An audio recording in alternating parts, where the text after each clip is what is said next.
Hola, en esta ocasión presentaremos al distinguido Paco Bardales, un reconocidísimo escritor, guionista, periodista y productor de cine peruano. En este primer bloque, Paco nos hablará acerca de los diferentes procesos creativos que utiliza al momento de la creación de contenidos y cómo estos influyen en la creación de su arte y demás actividades.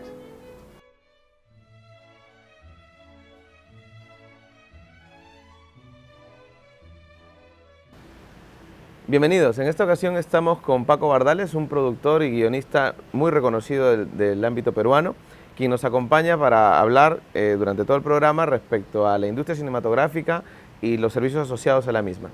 Paco, bienvenido. Juanma, ¿cómo estás? ¿Cómo Mucho estamos? gusto. Bien, encantado de estar en tu programa. Además, la idea misma del formato que es nuevo en nuestro país y creo que me ha llamado mucho la atención y además la idea de poder conversar contigo de estos temas que son muy interesantes, siento yo, no solamente por cómo han impactado últimamente en las industrias creativas en el Perú, sino en la forma como hacer comunicación vinculada con el mismo, ¿no?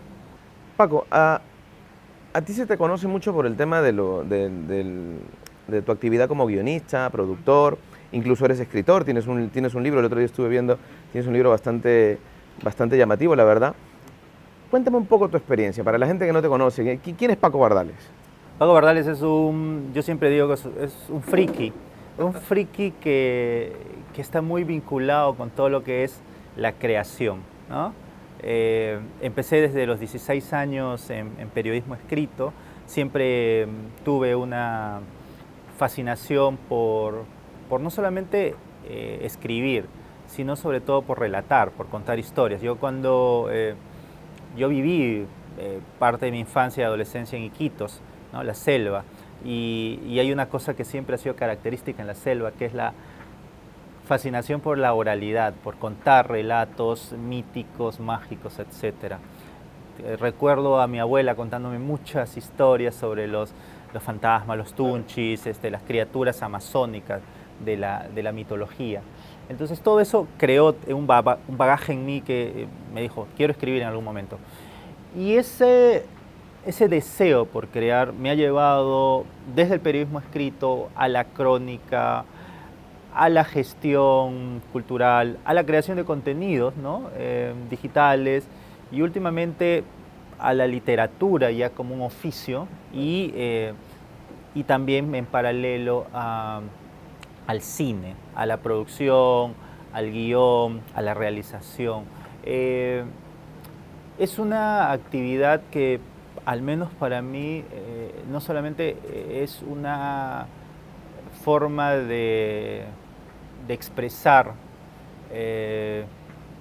no sé, diversas formas de pensamientos. Arte, ¿no? Yo creo que más que un arte sería como una forma de vida, ¿no? O sea, yo creo que de alguna manera todos los que estamos ahorita acá en este espacio, que parecemos tú y yo, pero detrás de esto hay todo un espacio, está toda la gente, claro. y es una forma de armar toda una estructura. Creo que al final uno juega siempre a ser un dios de sus propias obsesiones, de sus propios demonios, o Dios de sus propios demonios. Parece una contradicción, pero en verdad es cierto, porque tú, si por ejemplo eres un guionista de terror o de suspenso y sacas la persona malévola que llevas dentro de modo instintivo o de modo adquirido, estás en el fondo armando todo un mundo. Claro, es tu mundo, en realidad. Es tu mundo el que te intentas trasladar a la creación, o sea, yo creo que la creación es un modo de vida. Es un modo de vida que incluso, te diría, en algunos casos, va más allá de lo que tú desees o no. Es como una suerte, es como una guía. Tú vas a ir por este camino y a veces quieres irte para el otro, torcerte para el otro, pero no puedes porque el camino te llama. Me ha sucedido, y te cuento y te lo revelo, que en momentos en que estoy creando una historia y al momento de hacer todo el magma de la estructura, ¿no? del relato, se te generan hechos de inspiración que aparecen en lugares menos indicados. Durmiendo, estás en medio de las 2, 3 de la mañana, has dormido 2 horas, no has podido escribir una sola palabra en tu laptop, y de un momento cuando estás durmiendo se te aparece esta situación. Me ha tocado que aparece esta inspiración o este demonio o este ángel, si se quiere, en sitios increíbles. Me ha tocado en aviones, me ha tocado una vez estaba visitando Machu Picchu y se me cruzó, pero no porque vi Machu Picchu, claro, sino porque simplemente, son conexiones. Sino que simplemente apareció porque estaba bajando el tren y alguien me dijo, tienes un lapicero y hay parte, una cosa tan simple. Entonces la creatividad o la creación, más allá del ámbito en este caso específico del cine o de la literatura, yo lo veo como un oficio en el cual tú, como creador de spots, de publicidad, de música, de arte, etcétera, planteas crear una estructura, un mundo, y en ese mundo tú lo llenas con tus propias formas de pensar, con tu propia ideología, con tus propios recuerdos, vivencias, etcétera. Es una forma de crear un mundo fascinante para uno mismo. Sin duda. Y para todos los que nos rodean, finalmente, porque tú tienes una idea, la intentas plasmarla, pero luego, como tú dices, ¿no? Te vas para un lado o para el otro en base a la gente que conecta con tu idea, ¿no? Porque muchas veces tú quieres transmitir una cosa, pero luego la gente interpreta otra y enriquece tanto el argumento como el comentario general respecto a la situación que uno ha intentado crear. Claro. Eso es, considero que es fascinante, sinceramente. Sí, sin duda. Es fascinante, es intenso, es apasionado. Es un proceso en el cual a veces el desgaste no solamente es intelectual, es un desgaste emocional, es un desgaste físico. No me ha pasado que yo, al momento de terminar una obra,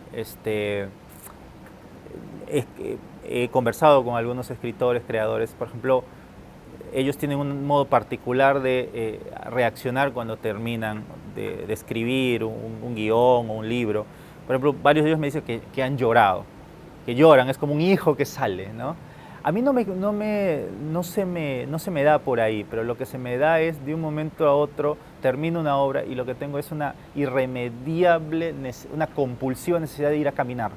Entonces, me puede pasar que termino una historia y lo que tengo que hacer es caminar durante 2 o 3 horas, así sin parar, viendo cosas, poniéndome los audífonos, escuchando música, para que toda esa adrenalina que queda empiece a disiparse, ¿no?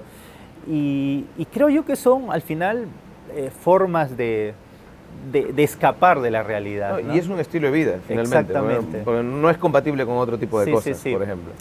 Incluso, ahora que estamos hablando un poco de la creación, claro. Yo creo que muchos de los autores, de los creadores, a veces no han podido discernir el mundo de la ficción y de la realidad. Entonces ha habido momentos en los cuales ellos entran en este mundo de tu personaje y a veces las fronteras de lo real y lo irreal se chocan y generan todo un cortocircuito. Yo siento que siempre es importante poder tener una perspectiva de dónde estamos, el mundo real y el mundo imaginario. Porque yo creo que entrar al mundo imaginario y vivir en el mundo imaginario de tus personajes a veces te puede generar problemas, porque porque cuando tú creas estos personajes, los creas a partir de retazos muy intensos de tu vida o de la vida de los demás. Entonces, hay una frase que me parece genial,